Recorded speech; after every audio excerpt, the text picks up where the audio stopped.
Well, I think we will get started. And I just wanted to start by saying good morning to everybody. Thank you so much for taking some time out of your morning to join us on our Investor Council gathering this November morning. I am so excited about our program today. It's just going to be interesting and lively, and super excited that you can be a part of it. So my name is Ann Mavity, and I am the Executive Director for the Minnesota Housing Partnership. And as most of you know, MHP works in Minnesota and nationally to advance affordable housing. So in today's program, we're going to kick it off with some advocacy awards that our Deputy Policy Director, Libby Murphy, will introduce and recognize.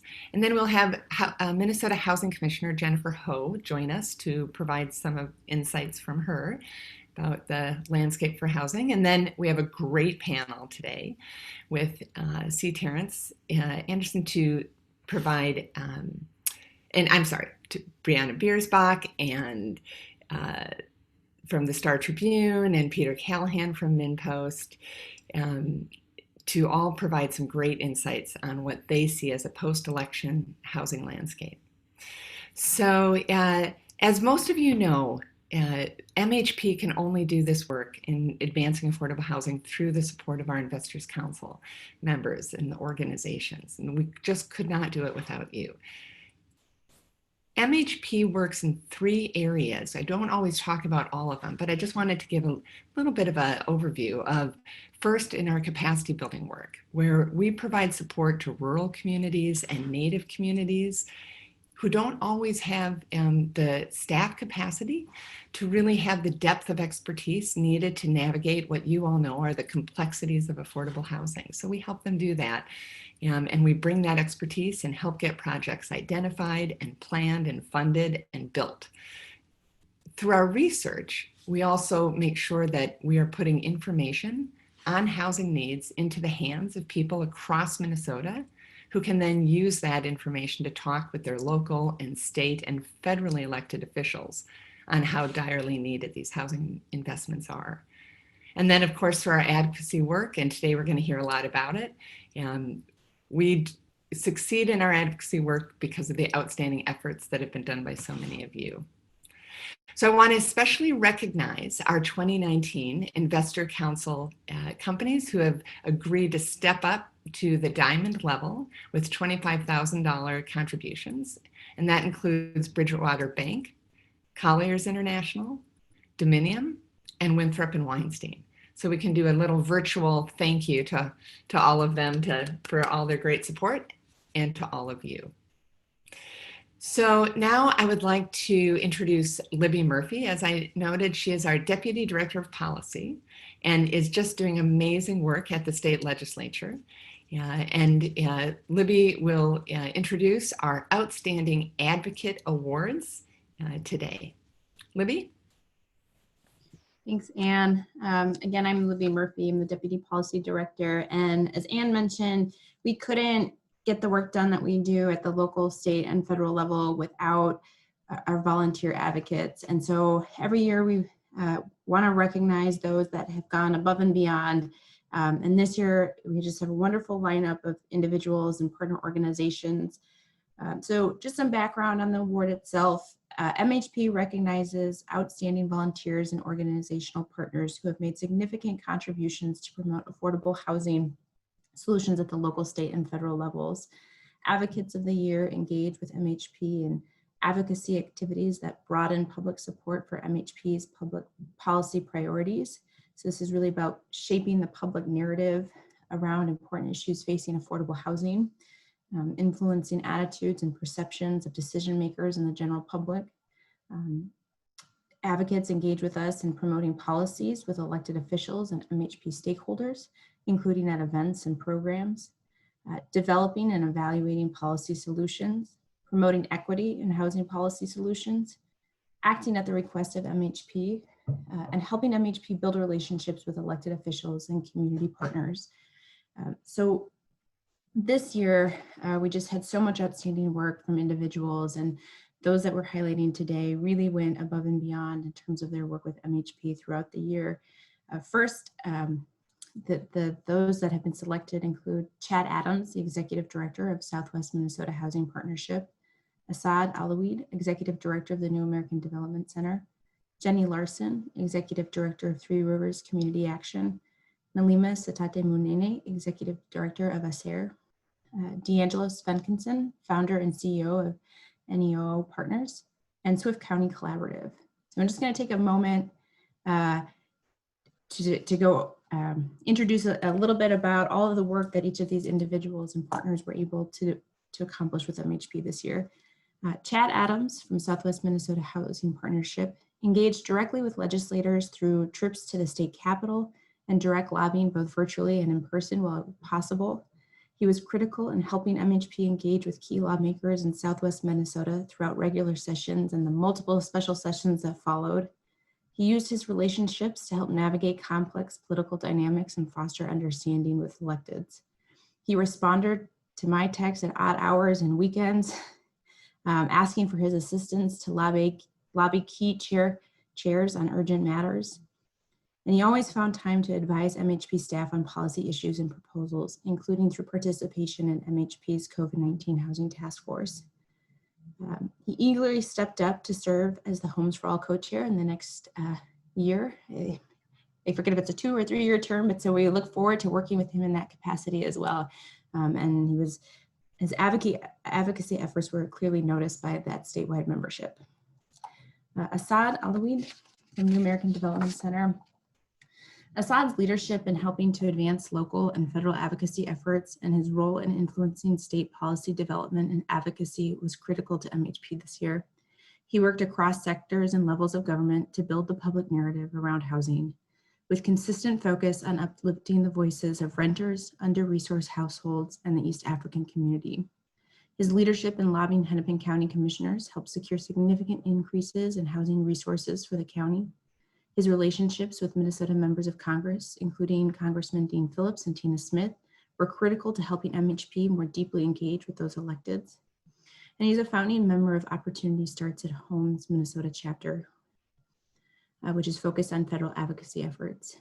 He's been a regular participant, speaker, and policy thought leader at MHP hosted events, including MHP's Legislative Update Series, speaker at the Investors Council Breakfast, and participant in our COVID Housing Task Force. As a go-to leader for many electeds, he's helped MHP raise the profile of housing across the state and across government. And his organizing helped bring constituent voices to the forefront of policy discussions in the public narrative. Jenny Larson, from Three Rivers Community Action, is critical to MHP's advocacy for $100 million in housing assistance. She participated in an emergency task force and one-on-one calls to help identify policy solutions responsive to COVID-19. She used her relationships and influence to aggressively lobby the Walz administration and lawmakers to secure this vital resource for Minnesota families.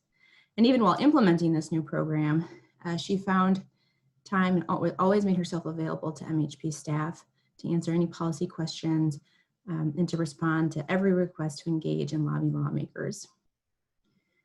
D'Angelo Svenkinson, NEO Partners. D'Angelo's was a member of MHP's first public policy advisory group. Through that, he helped MHP develop policy recommendations and criteria that are shaping MHP's current policy framework and agenda. He actively participated in group discussions and provided extensive feedback on messaging, letters to policymakers, and the final report. He shared the group's body of work at June or July's Investors Council Breakfast and our broader network. He's lobbied lawmakers with MHP and proactively reached out to MHP on numerous occasions to offer his assistance in additional efforts to secure the bonding bill. Nalima Satate Munene from ASER. She partnered with MHP on several research and policy areas this past year.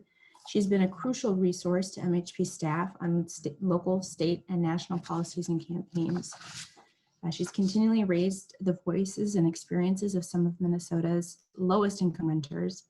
As a participant and guest speaker at MHP's COVID-19 Housing Task Force, NLEMA always advocated for resources to help elevate cost burdens, impact on extremely low-income families, and policies to improve housing stability, access to quality housing, and fair and dignified treatment of renters, including evictions policies. On numerous occasions, NLEMA helped inform MHP's policy positions, especially on emergency housing assistance. She ensured MHP's communications with policymakers, the administration, and the media reflected the experiences and needs of the tenant communities she organizes. And then lastly, Swift County Collaborative. So I know today we have with us Vicki Severson from the Swift County HRA, Kelsey Baker from the Swift County Administrator, and Laura Ostley, the RDA Executive Director. So welcome all of you. Minnesota Housing Partnership is proud to recognize the Swift County Collaborative for their outstanding advocacy during the 2020 legislative session. Many of these individuals participated in MHP's Housing Institute Round 6, and following the conclusion of the Institute, they continued to advocate for policy goals and furtherance of their community development priorities. With the support of county commissioners, they proposed and received approval for a Swift County Local Housing Trust Fund in 2020. Along the way, they worked with MHP staff to advocate at the state level for a state match for local housing trust funds, including contacting their local lawmaker, which included Chief Author Senator Andrew Lang. They worked with MHP technical assistance providers on acquiring and preserving multifamily rural rental homes. In doing so, they built and maintained relationships with former Congressman Colin Peterson and his staff to educate federal representatives on the housing needs of Swift County. I want to say thank you to all of our outstanding advocates. They have done tremendous work, and it is so appreciated by MHP and the general housing advocacy community. So thank you to everyone. And then I'm going to turn it back to Ann to introduce Commissioner Ho, our next speaker. Great. Thank you so much. I know it's always a funny thing when we're on Zoom where I feel like this is the moment of just really celebrating and applauding all our colleagues and the great work that they're doing on behalf of affordable housing. So thank you for all of that. Our next speaker is Minnesota Housing Commissioner Jennifer Ho. Jennifer is no stranger to anyone on this call. I dare say the path of the last 2 years is a path that she may not have been able to predict when she stepped forward to take on this work with Governor Walz and Lieutenant Governor Flanagan a couple of years ago. So Jennifer, welcome. You graciously share your time with the Minnesota Housing Partnership throughout the year, and we very much appreciate it. Welcome to our Investor Council. Hi, Ann. I have my camera on, but I don't see myself, so somebody else must be in charge of all of that. But let me just say, woo, woo! Chad, Assad, Jenny, Nalima, DeAngelos, Swift County, all y'all, advocacy matters. It really does. And with these COVID sessions, advocacy matters more than ever, because we can't pack the hallways. We can't pack the gallery. We can't be sitting waiting for our turn outside of legislators' offices. And we know that the 2021 legislative session is going to be another COVID session. So I think if there's one takeaway from my remarks this morning, I just want to say it's that advocacy really, really, really matters.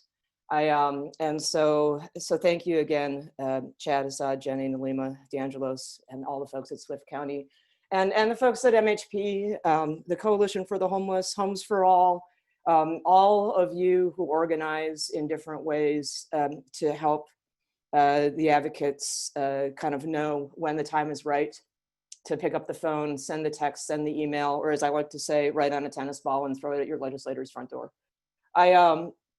Because these have been, let's just say, yeah, and I appreciate what you said.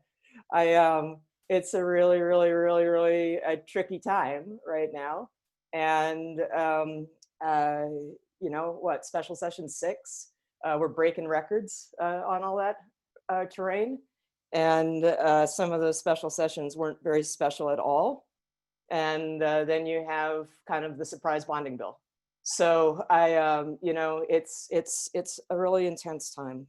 I also just want to recognize the panel, Briana Bierschbach, C. Terrance Anderson, and Peter Callaghan from Minnpost. You know, to the journalists, thank you. Thank you for your coverage, your careful coverage of the debate, because end of session, regular session, and the special sessions have had this less than fully transparent public quality, telling the story of what's going on in the debate and the positions that people are taking, and you know, why we ended up sometimes not getting the work done, and how we got the breakthroughs is so important. And really keeping the issues in front of just the broader Minnesota pool. So thanks again to the whole panel for your tireless work in this stuff. I also just want to thank my staff. I saw that at least Ryan and Rachel are out there, perhaps Jill and James and some others. We had a leadership team retreat yesterday afternoon in little boxes like this on a screen. And, you know, I think really had to appreciate the fact that that COVID and working from home, you know, has been a traumatic event. It has been an unprecedented, kind of unchartered event. I have not been in the office since March 16th. I am trying to model that if you can work at home, you should work at home. And I can work at home. And so I have worked at home. I have gotten out to a couple less than grand openings, but still grand for the people who are moving into those buildings, a couple muddy groundbreakings. But even that, we're dialing back now because the virus is winning. It's a really, really tricky and smart virus. And it's just gonna make all of our work hard. But I think that we all know that we had a housing crisis before we had COVID. And we know the ways in which the virus itself and its impact on the economy has disproportionately impacted some communities more than others. Low-income communities already had the challenges of living in homes that might exacerbate asthma or live in environments close to pollutants, other things that make them more susceptible to this virus. And so if we had a crisis, housing crisis before the pandemic, we now have over 200,000 Minnesotans who are concerned about their ability to pay rent or their mortgage per the Census Bureau. That is an extraordinary amount of stress and strain and pressure on families. At the same time that we're being asked, you know, it's like the opposite of take your daughter to work, right? This is like take your job home period, where people are being asked, as we were discussing yesterday, to kind of be employee of the year, to be parent of the year, and to be teacher of the year all at the same time. And you know, maybe caregiver of the year. So just really want to recognize the strain that people are under right now. You know, I think the what's going on in Washington, D.C., the failure to pass a second stimulus really has made that strain worse. When the $600 a week plus up disappeared, we know that you know, also just created huge strain on families. And so I hope that 2020 is the anomaly year and 2021 feels like a year where we begin to get things done. And that's my hope. And I think I'll be determined to have 2021 be a get things done year. But I also just want to recognize just all the extraordinary lifts that people have done in 2020 to get us where we are.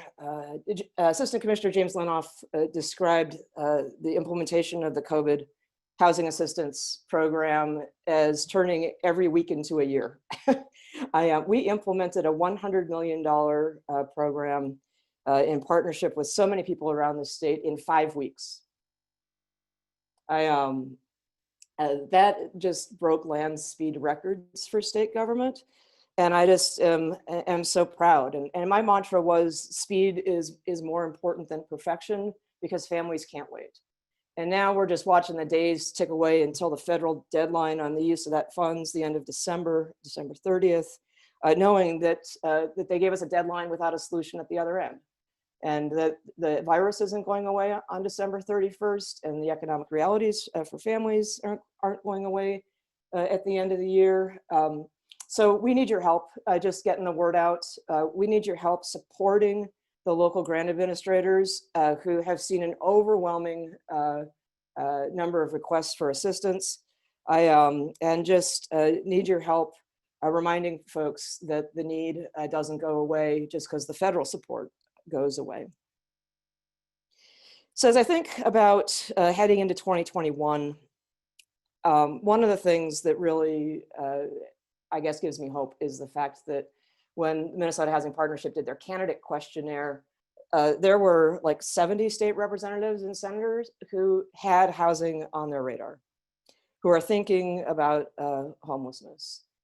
You know, a decade ago, I don't know what that number would have been, but if it had been double digits, I maybe would have been surprised. So we need to build on this momentum and turn this energy and the commitment into action. I promise you, the Governor Walz and Lieutenant Governor Flanagan, as much as they've had to focus on managing the virus, kind of in the absence of federal leadership on the issue, they have not been distracted from the priority of housing. And, you know, I mean, my third session is going to be a lot different than my first two, because we have this $4.7 billion budget deficit, and states aren't allowed, Minnesota isn't allowed to deficit spend. So this is going to be different. You know, we're implementing the $100 million of housing infrastructure bonds that we received in October as we speak, even though that was kind of a, you know, if we had known in May, let's just say, it would have been easier, but better to get it than not to get it. We're implementing that as we speak. It's allowing us to continue to model what Go Big looks like, so everyone can go home. But I think we're going to need you. We're going to need advocates more than ever as we head into the next legislative session. You know, the pandemic's getting worse. It's not getting better. And I'm sorry for your teenagers who are having suboptimal high school experiences. You know, I think the governor has signaled pretty clearly that we just have to hit the pause button. It's the only way that we're going to get through this. And he'll be talking tonight at 6 o'clock more about that. But it's a fact. The pandemic, it's getting worse. It's not getting better. And if you take a look at the health department numbers, if you take a look at my colleague, Commissioner Malcolm at the health department, when she's doing the daily briefings, you can just kind of see the fear in her eyes as she talks about how you go from positive test results to increased hospitalizations, to increased ICU demand, to increased numbers of people dead, and now the strain on the healthcare system, and whether or not there will be people there to care for us when we need it. So a pandemic, huge budget cuts, uncertainty in Washington, D.C. about what a peaceful transition of power is actually going to look like, a divided Congress and a divided state legislature. So all of that is happening at the same time. So at the same time as Minnesotans are really hurting, you know, a lot of Minnesotans are hurting, whether it's from COVID itself or whether it's from the economic impacts, you know, the next round of dial backs, the changes to school, the breaking of some of our social activities. So I think I'll just come back to what I want to leave you with today, which is we need you. We need you to work together. We need you to get tight on the messages. We need you to find creative ways to do advocacy during another session that is going to be completely disrupted by the presence of the virus. We need your help in making the stories of Minnesotans real, whether they need help because they're living outside, whether they need help with housing assistance so that they don't become homeless. The homeless shelters that have been trying to have their staff be safe in the community so that staff aren't bringing the virus into shelters. We're seeing outbreaks in shelters now. You know, developers, you know, the fact that you have continued to build and will continue to build through all of this, you know, it's extraordinary. You know, we're looking forward to making our announcements for 2020 in December and keeping that pipeline moving forward. But we just need unified advocacy in 2021. It's going to be a rough one. You know, it's hard to even imagine what the planet looks like come May. So our commitment is fierce to housing, but we can't do it alone. So thanks, Anne, for having me this morning. I was kind of trying to imagine like scrambled eggs and fruit at Sunrise Bank conference room, and I went through the participant scroll to see all of your faces. And you know, that just, I miss being with you. I miss being with you. Mm-hmm. So let's go get them. Thanks. Thank you, Jennifer. I appreciate that very much. I miss that too.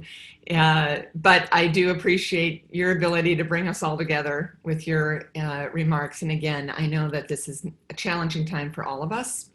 And so I do appreciate the hard work that you and your team, the entire team at Minnesota Housing, has been doing.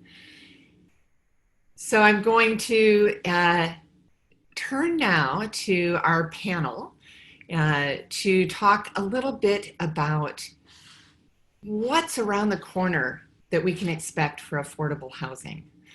I was going to say we have 3 panelists, and we may, by the end of this, I know, one of our panelists is Briana Bierschbach, who works for the Star Tribune and has spent the last decade covering Minnesota politics for various publications. She has noted that there may be breaking news, so we'll check in and see on what Star Tribune is posting in a couple minutes, and she may be able to join us later or not. We'll see on that. But we have the other 2 panelists are fantastic. We have C. Terrance Anderson joining us today. He's CURA's director of community-based research and oversees CURA's community-based programs, including the Chris Nelson Community-Based Research Program, the Community Assistantship Program, the Artist and Neighborhood Partnership Initiatives, and the Crusell Fellowship. Previously, he had been equity manager at the Met Council in the Twin Cities and was responsible for implementing equity as part of the work that the council does to address the high racial disparities in the region. So thank you for joining us, C. Terrance. And we also have Peter Callaghan. Some of you may have listened in when he joined us on one of our Friday legislative calls.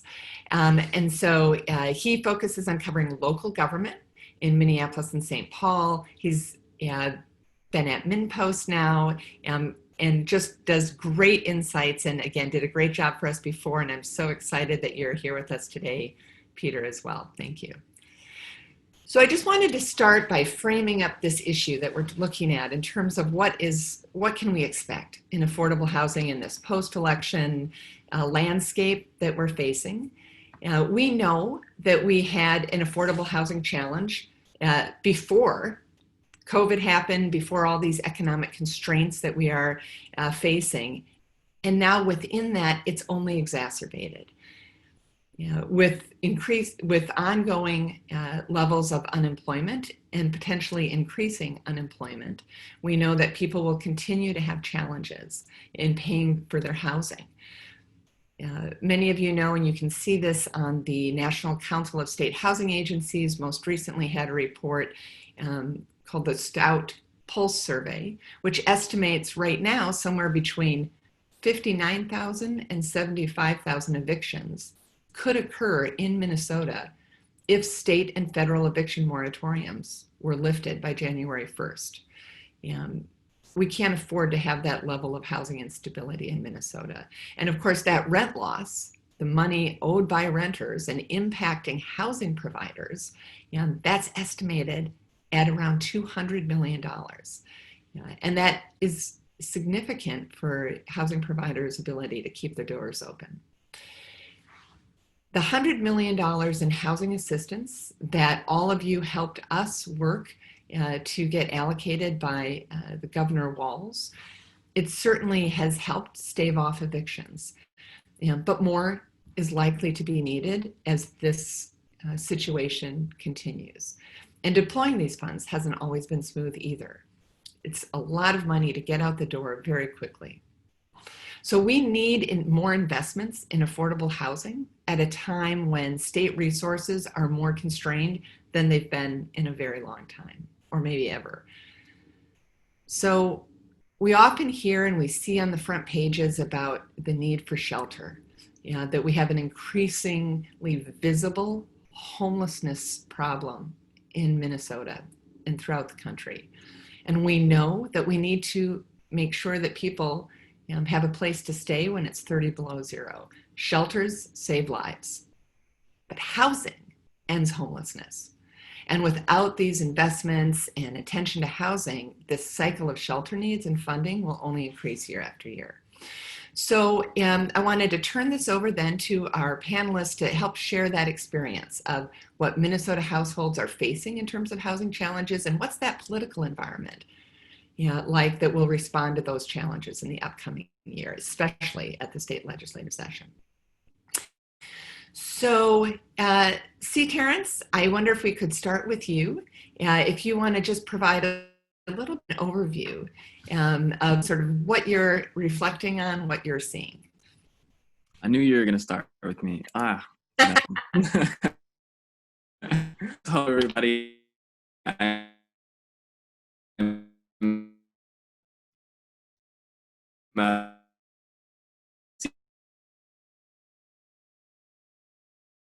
Terrance and for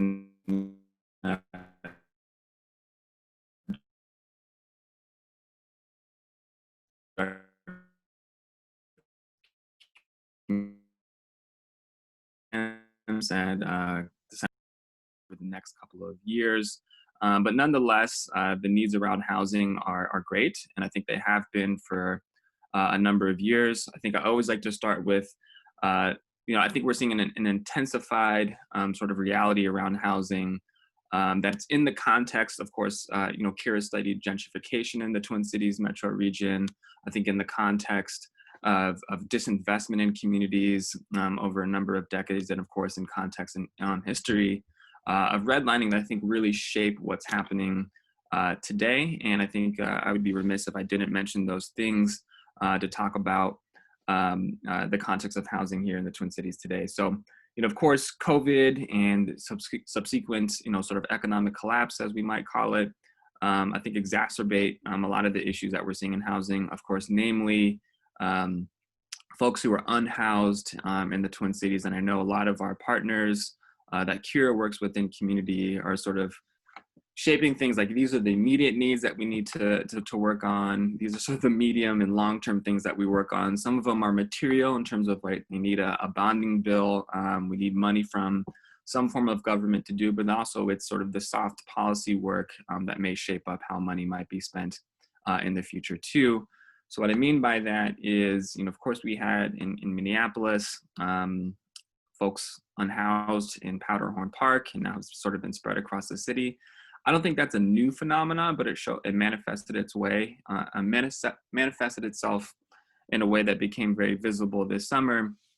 And it, of course, shapes up what I think a lot of regional governments are doing, right? Hennepin County spending money, hopefully more money on housing some of those unsheltered folks. City of Minneapolis, I know, is looking into that. And of course, it's going to be a very contested budget development season for them. Then, of course, we'll see, what the state does in 2021 with a divided legislature.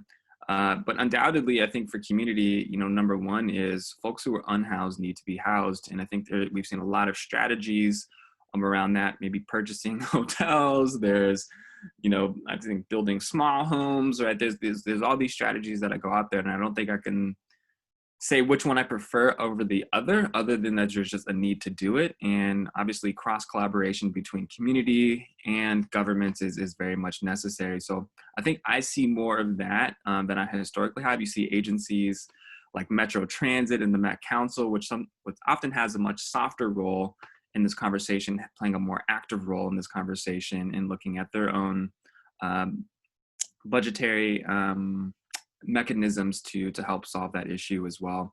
Obviously, the pressure for the transit system is a little bit relieved in that, of course, there's a lot less folks riding, but we know that last year they made the decision to sort of, stop the green line, stop the transit at, the late hours because so the unhoused problem became, in their mind, an issue, but, so it's ongoing and affecting a lot of governments.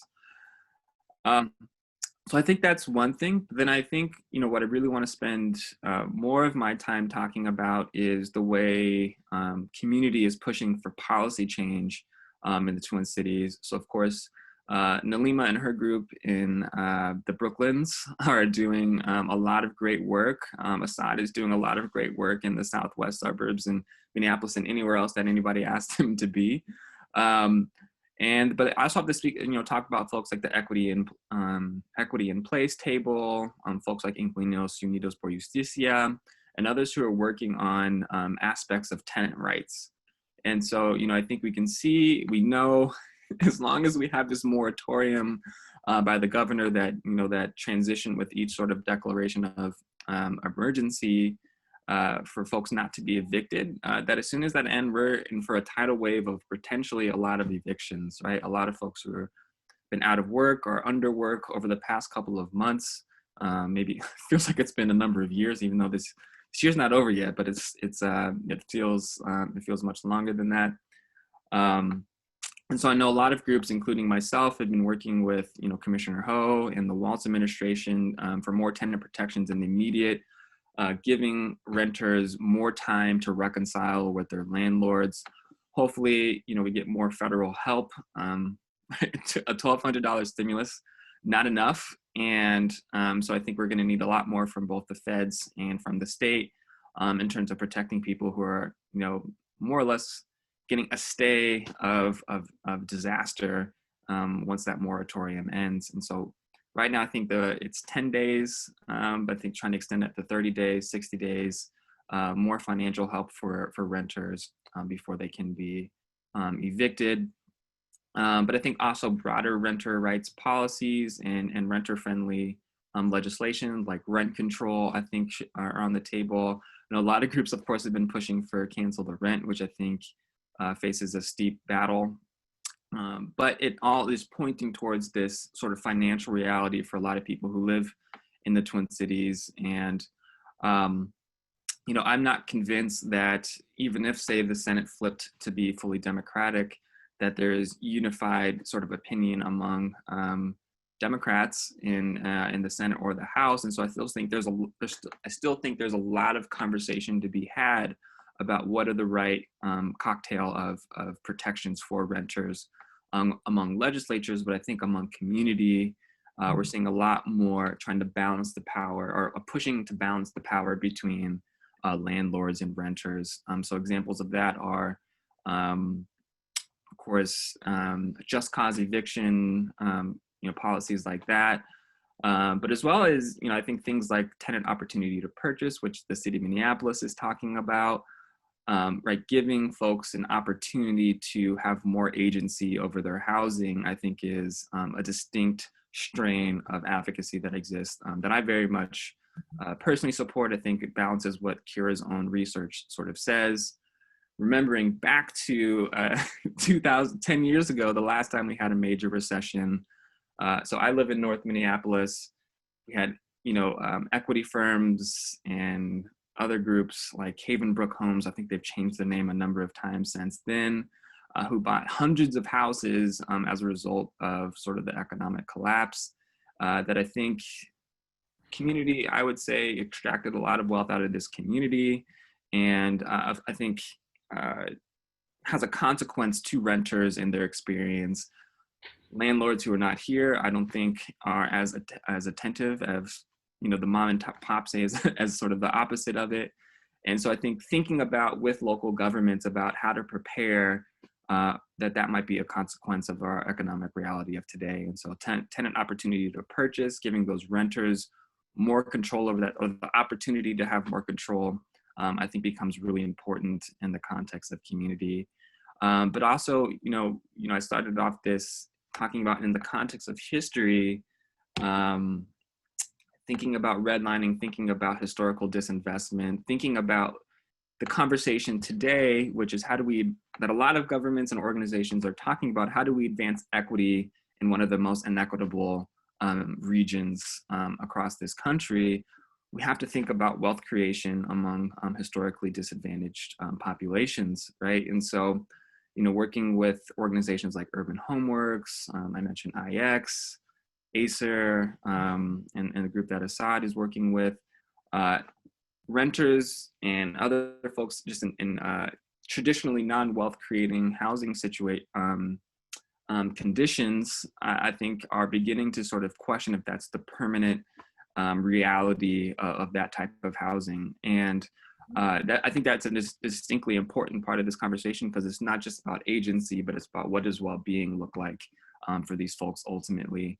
And of course, in America, wealth is important in terms of someone being able to provide for themselves, for their kids to have future opportunities. That shows up in a myriad of ways.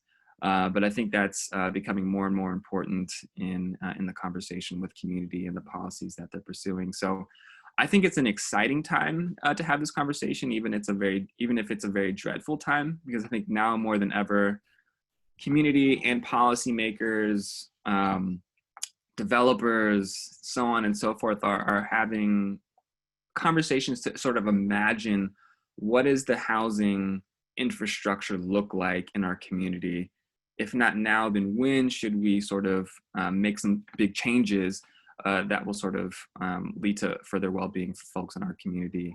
I could probably get into more detail about, conversations we're having with Commissioner Ho, with the Walz administration and Commissioner Ho, about changes, about the way that tax credits work, and all those different sort of things. We can get into the nitty gritty, but maybe I'll wait for the questions to sort of jump into that. Thank you so much, C. Terrance. Well, and I will say, you're reminding me that I want to let folks know to put questions in the chat, and we'll see if we'll have time to sort of rose up. But your comments really point to, while we continue to need ongoing investments in housing, in this constrained environment, there's a lot of focus on policy. And I don't know if Jennifer is still on, but when we had been talking about the QAP for the LIHTC program, she talked about that this is really their first chance to set in motion sort of their imprint on policy for a longer term, and their priorities and how they want to really see these housing funds be invested and with a focus on community. But so Peter, there's a couple things. One is, so what does all of this mean as we're looking at constrained environment, communities clearly still have increasing housing needs, but we are in a moment where the focus might need to be more on policy as well. And then we've got this legislature, including some breaking news, but potentially a new caucus happening in the Senate. So what can you tell us, Peter, about what we can expect to see in housing and what's up at the legislature? Well, good morning. Thanks for having me. Let's go to the news. Tom Bach and David Tomasoni announced today that they are breaking from the DFL caucus in the Senate. They are forming something called the Independent Caucus. They will likely support the Republicans on things like votes, which sound boring but are important, because with a one-vote majority right now, any one member of Paul Gazelka's caucus who's out sick, although it's harder to be sick now because you can vote remotely, the DFL doesn't have an advantage on that day to try to do things or stop things. They will both get committee chairs. And we're hearing that one of those chairs might be the bonding committee. So it might be higher education. Higher education is open because Paul Anderson retired, but the bonding committee sure isn't open. David Senjum had that committee, so that's somewhat interesting. But that's a fairly big deal in that it solidifies Gazelka's control over the caucus on I mean, he was very good at keeping his folks together last 2 years, but it makes it easier and gives him some flexibility. It will also obviously cause some turmoil among the DFL. These are two range senators. And it also explains a little bit what had been a mystery to me as to the weird thing they did last week where they made Tomasini president of the Senate. And everyone was speculating, oh, it's because Klobuchar might get an appointment and Flanagan might get this, and then therefore the president of the Senate has to be lieutenant governor. That didn't make any sense because that only would run through the end of this legislature, which is the end of December. Very unlikely that any of that's going to happen to begin with. Whether it was going to happen before the end of December was highly unlikely, since the president-elect cannot make appointments until he's sworn in. So this explains some of that was going on. And clearly there's been talks because Gazelka's offered them committee chairs. So that's what the news is this morning. I'm sorry I scooped Briana, but she left you and I didn't. So want to talk about this, some of the issues, and they all tie into the housing issue because majorities pass things. And my first question would be whether or not there is appetite for another bonding bill in this coming session. This idea that, oh, we only do bonds in bonding years, which are even numbered years, that's been dead for 20 years. They've always done, at least in that time, a smaller bonding bill in the odd year, the first year of the legislature, and would have last time if they hadn't been so tied up in their partisan disputes. So I think that's kind of the first place. Will you be able to get more money for housing through those mechanisms? And that housing, that has not been a controversial vote on bonding. Both caucuses, both House and Senate have been willing to put some money into infrastructure bonds, both the revenue bonds and the supermajority bonds. So if there's a bonding bill, I think I would anticipate that there would be housing money in it, another batch of housing money in it. But there is now a sentiment among the Republicans, because of the deficit, that they don't want to sell additional bonds, even though the debt service on that is relatively small. It's sort of more, at least in the House GOP, it was just this more, any addition to the deficit is bad, even if it could turn into economic activity that increases revenues. So the revenue situation in the state is not as bad as they predicted in May. Collections are up $800 million since this 1st of July, over what they were guessing in May. But in May, they had no idea that this was, recession had just started, never seen one like this before, and they were just really guessing. And that they guessed wrong on the low side is better than guessing wrong on the high side, I guess. The deficit issue will be softened, I think, somewhat going forward, and we'll get a new forecast in December that I think will be somewhat better. Of course, it's not taking into account this latest shutdown. There is, and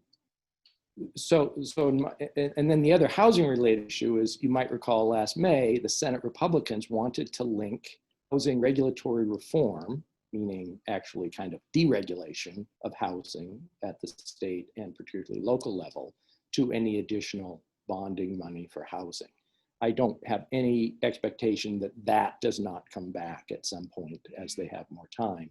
But really, you've got to first decide how you are resolving the budget problem before you decide almost anything else, because everything costs money, and you really want to make sure you're not getting cuts. New-ish budget director, like a different group last week, said there are no new ways to balance a budget. You get more revenue, you either cut, you either do fund shifts, which is probably going to be part of what they do. The question is, at what percentage do you do those? And he said since the last time he had that which was early 2010, he said, I think the ratios are going to change now. I think the Republicans' preference for those, three major chunks have changed now. And I think he meant less appetite for tax increases. House DFL is still talking about fair share and increasing taxes from those who, did well during this recession. And that's the other aspect of this recession is just how uneven the impacts have been. That in the Great Recession, lots of people saw economic distress. In this one, you got people who are doing great, who are doing almost better than they were before the recession. And the Ds will be talking about that a lot. I don't think there's much opportunity for a corporate rate or a high earners rate getting through the Senate Republicans, but I don't want to say that they would go no revenue at all, because we thought that 2 years ago, and at the end, Kazelka acquiesced to extension of the provider tax, which made the difference in making that budget work. And I think the House will definitely work on all of the policy issues that have been talked about here. Those way up on their agenda, particularly things like tenant rights, eviction issues, we talked about evening the poor relationship between providers of housing and renters and purchasers of housing. Much of that gets through the Senate, I think, is dependent on some sort of deal with on some of the regulatory issues. I think there's a possibility that you could do some of those things in the same package, but we're really just back to the same math. Landlords and developers have a much better time in the Senate. Tenant groups have a much better time in the House, and the political math hasn't changed since 2 years ago, despite spending probably $40 million on this legislative elections this year. So not specific to what you were asking me about, but I'll be like a politician and answer the question I wanted asked as opposed to the question that was asked. Well, you can reflect on lots of different things. That's great. But I did want to come back to both because of this new caucus being created in the House, but there's also, of course, a Black, Indigenous, People of Color caucus. We refer to it as the BIPOC caucus as well. And, as we continue to really look at how in the wake of the George Floyd killing, where everyone was very reactive, and now as folks are trying to be strategic and saying this, with the awakening that, yes, these are things that need to change from deep policy level, deep organizational level, deep systemic levels. So as we look at both from the House side or just generally organizationally, with the continuing urgent focus on race equity, how are you seeing, for both of you, Peter in the House, maybe I'll start with you and then see Terrance as well. How are you seeing how this focus on race equity might impact priorities and decision-making in housing policy in the coming year? Well, I have not yet seen how the House DFL is going to adjust to the harsh reality of this election, because I think they were sure they were going to expand their majority, and I think they were pretty sure that the Senate was going to be in DFL hands. So that's how I sensed that they were approaching the session, at a very expansive agenda on all of these issues. And that's all gone away. So I'm not sure yet how they change that strategy as far as moving forward. I mean, this is going to be another, these sessions always seem to be odd because they don't really do the budget stuff until the end. I mean, they'll get another forecast in February, and then you'll get targets in, Easter. And then it goes closed doors and, you come out. So there's all this time between now and then for a lot of policy discussions and a million press conferences. And so it's this sort of policy setting and discussion time. And then once the budget starts, sort of everything else gets pushed aside and the policy moves into budget bills and it moves into omnibus bills. So I guess it's open as to what strategy DFLers take now that they've got yet another session in divided government. Sure. So Terrance, I'll turn that to you just briefly, and then I'll come back to Briana, who is back with us. But again, sort of as we shift from reactive to strategic in terms of what's actually happening, in terms of using race equity as a lens as we look at housing policy and investments.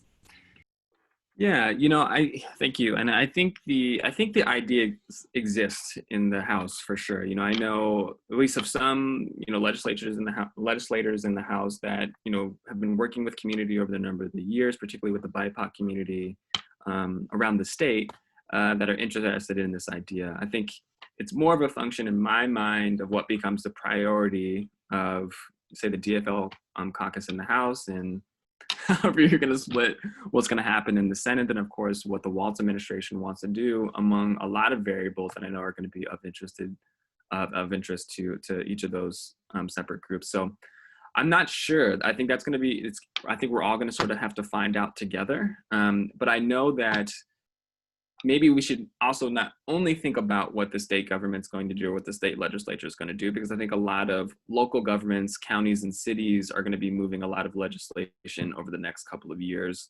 I think CURA and MHP's partnership on the Section 515, which is sort of this federal rural housing policy that's operated out of USDA, which is super weird.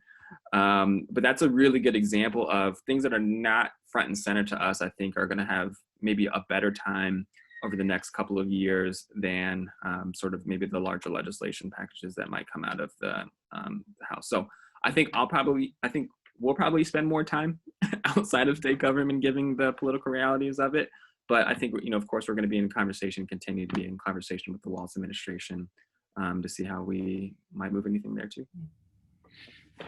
Thank you. So Briana, if you're on, I'm going to thank you for coming back. Peter may have scooped you a little on the breaking news, but I'd love to hear your perspective on breaking news, and as we're looking really at what is this environment that we can look forward to on housing, and politically, sort of what are folks talking about? What can we hope for impacts for folks that are really strained in their housing needs right now? Are you on? I'm on. Can everybody hear me okay? Yeah. And I'm sorry about that. There's actually two breaking news stories this morning. We've been trying to confirm the restrictions that are going to be announced later tonight by the governor, and then also the news that Peter had talked about, which is the split from a number of two Democrats from the Iron Range to form an independent caucus, which is interesting because there was discussion that they might even switch parties, so they didn't do that. They are forming this independent caucus, and we'll be getting it looks like some prominent committee gavels as a result of that. Now, and obviously we know as of last week, Tomassoni is the temporary Senate president, which we'll have to see what happens with that once regular session resumes. It is a temporary.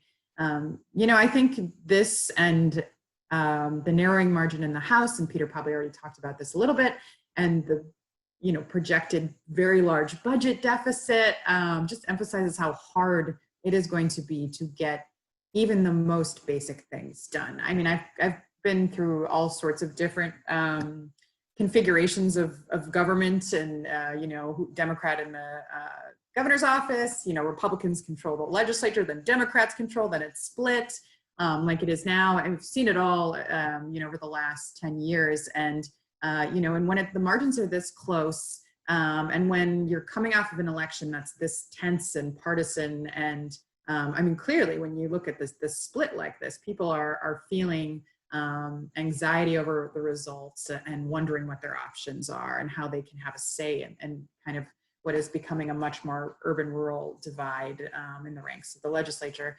So I think it's just going to be hard when things are really hard, like what we're looking at. And then on top of it, we have the response to this pandemic.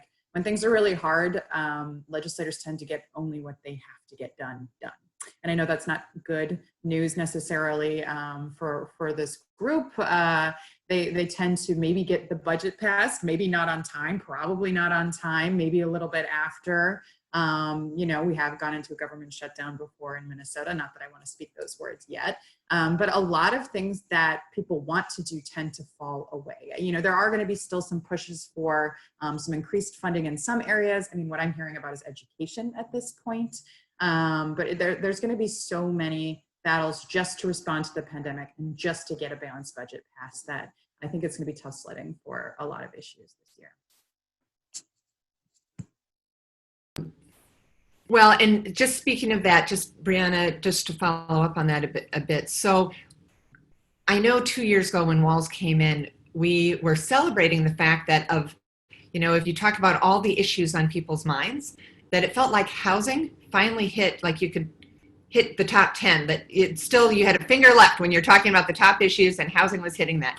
There's a lot of competing issues right now. And the fact that the eviction moratorium has been so tied with the public health emergency, where do you see within these competing issues, again, you know, as housing emerges and we see it every day with folks in encampments and folks sleeping outside, how do you see that playing out?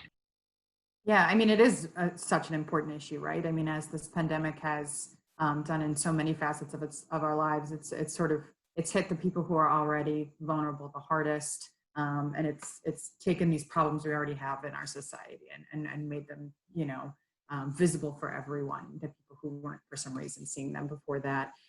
You know, I think that there are policy discussions. I mean, it's possible that new revenue could be found. We have to remember, and Peter probably went into this, we do have a budget reserve with a few $1 billion in it. I don't know, some legislators don't want to drain that all the way, but it's gonna be really hard to raise revenues here. You know, I think that when we're talking about racial equity in housing, you know, some policy changes could be made. You know, anything that will have a big price tag is going to be challenging, but there could be policy changes that are made around that.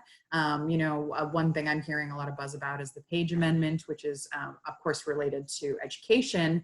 But, you know, that's one where people are saying, you know, COVID has exposed even more glaringly our racial disparities in the state. Here's a revenue neutral way to try to start addressing that some people support and obviously some people really don't. So that's going to be another fight.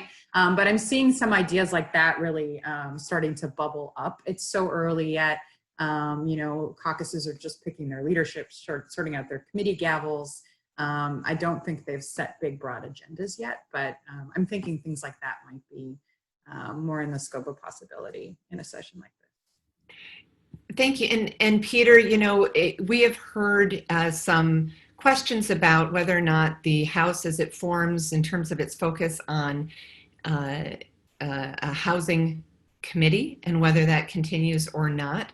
What do you think that means for, again, the ongoing focus and the ability of housing to break through as a policy priority? Well, I don't know if they're going to do that. I haven't delved into it at any level. At some point, if you see changes of committee structure, I would not, especially when it's within the House DFL, I don't think it changes their agenda at all. I think more often than not, it has to do with getting someone a committee chair who you want to have a committee chair, or diversifying your chairs. If a legislative body changes hands, meaning goes from R to D or D to R, then I think the way they structure the committees is really meaningful. And if you saw a committee, you know, lose the name housing in it, I would be concerned. But as far as the way they're doing things now, often it has more to do with sort of internal caucus politics and rewarding or sometimes punishing people for things. The one thing I do kind of want to reference that we didn't before was the expectations of Congress are so low right now that here's a very low expectation you could maybe have for them, which is just to get rid of the December 31st deadline for spending CARES Act money. It doesn't cost them anything. I can see, I look at the governor's request to the Legislative Advisory Committee, And he is just trying to spend this money that's left. I'm eyeballing it. I'm going to say there's maybe $40 million out of $1.87 billion. But I mean, they're just going in and getting $150,000 for increased administrative costs at the courts. I mean, they're really going in and trying to spend it. If for some way you lifted that, and maybe at the same time lifted the cutoffs on a bunch of other CARES Act things, such as the 13-week unemployment extension, there's a bunch of stuff that expires, has nothing to do with CARES Act money or anything like that. You know, eviction moratoriums. I mean, a lot of stuff expires December 31st. And if they could just lift that, that deadline. I mean, even the local governments who got money from CARES Act have to spend it by, I think, the end of this month, maybe 1st of December, because what they don't spend has to go back to the state, and then the state has to scramble to spend it quickly. The other thing that could provide additional funding for things like rental assistance is the state is in process of making application to FEMA for reimbursement on disaster responses. And a lot of the things that they can get reimbursement for is emergency housing. If there was a hurricane and you had to rent hotel rooms for people who were displaced, that was always traditionally reimbursed by FEMA as a response, disaster response. So a lot of, I think, this housing provision that has been done as part of COVID response could be reimbursed, could come back to the state. But if I've got to then spend that money by December 30th, it doesn't help as much as it otherwise might have. But I do think, I really don't sense any real change in the House DFL caucus. What you've got to hope for is that there are enough people in the Senate Republican caucus who, now that they have exploited the law and order issue to the fullest through the election, might get back to an approach that many of them had after the murder of George Floyd, that they were interested in looking at some of these issues. And I don't know whether the change in the caucuses makes a difference there, but there are Republicans who have said, we really need to go in and do more in these areas.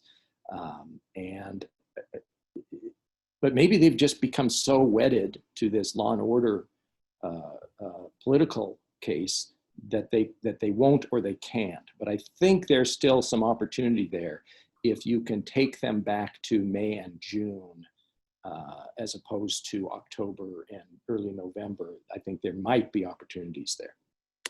Well, we have a couple of minutes left. Oh, Briana, did you want to jump in? I was just going to say, just quickly to note, I mean, we had just had an election, but it's an important reminder that we have an election again in 2 years where every member is up because of redistricting. Peter might have mentioned that. So, you know, this is, it's always that way for the House, but it's going to be that way for the Senate. It's going to be a quick turnaround. I imagine it's going to make things a little bit more challenging, and there's a governor's race in 2020. There's a lot going on. Not, as you mentioned, redistricting, that'll be we could have a whole nother conversation just about that alone, which maybe we will.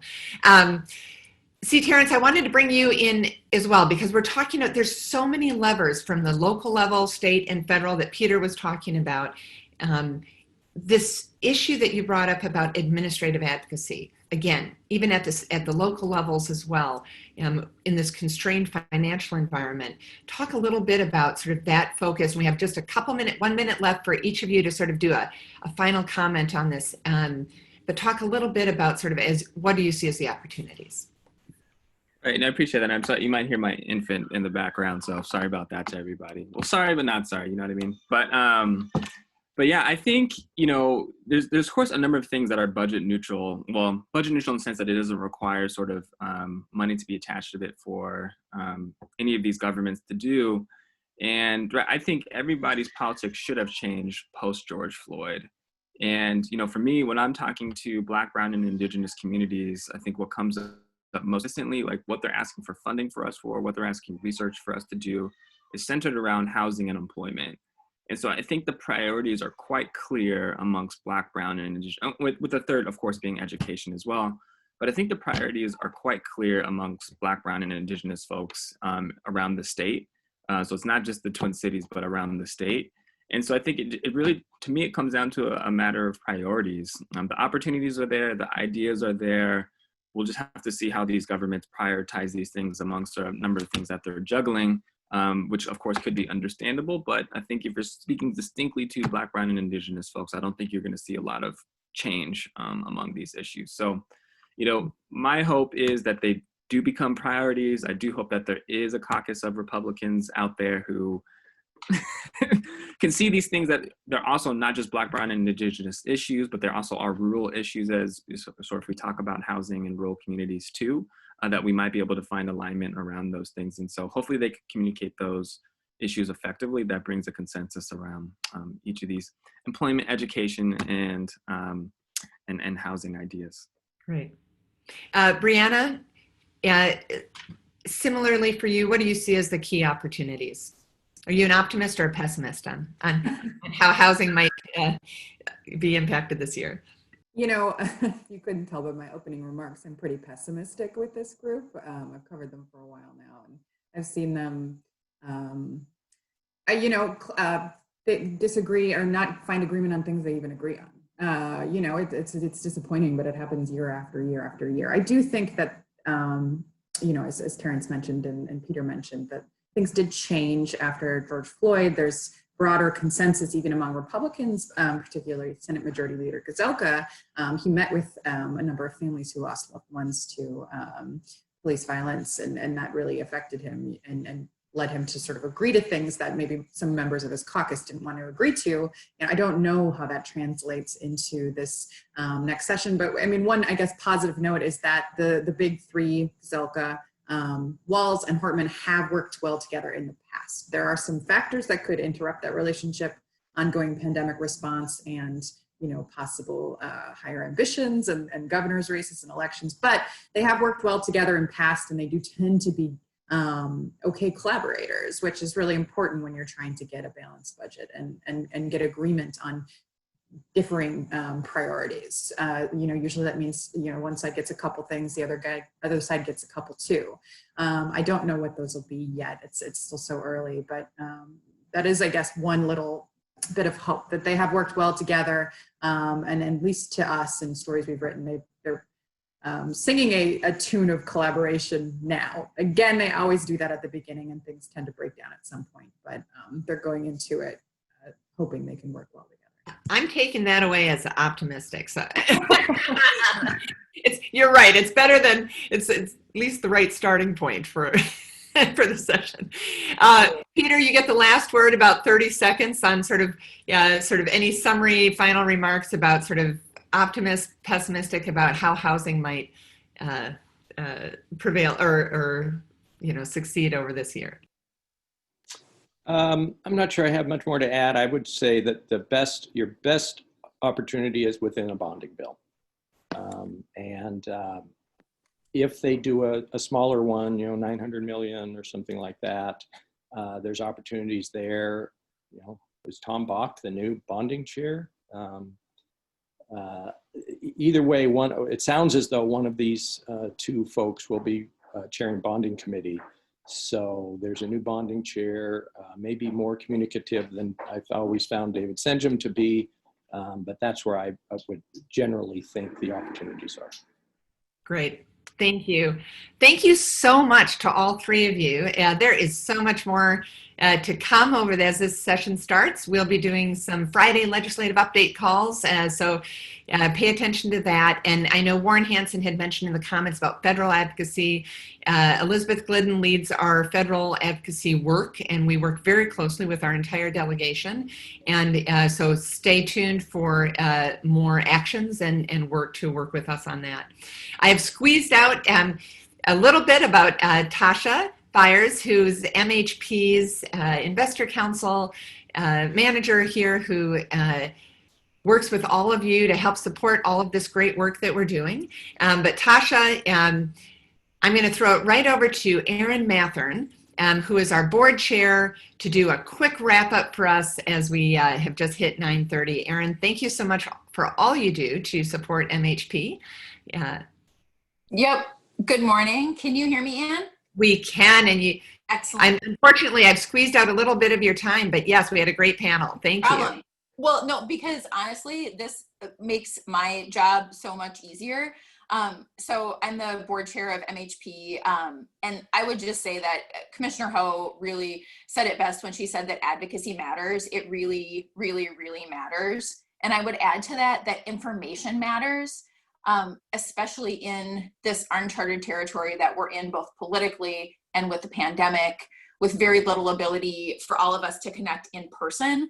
Having access to the kind of information that we've had this morning in a little over an hour. We got a recap of efforts for affordable housing at the legislature.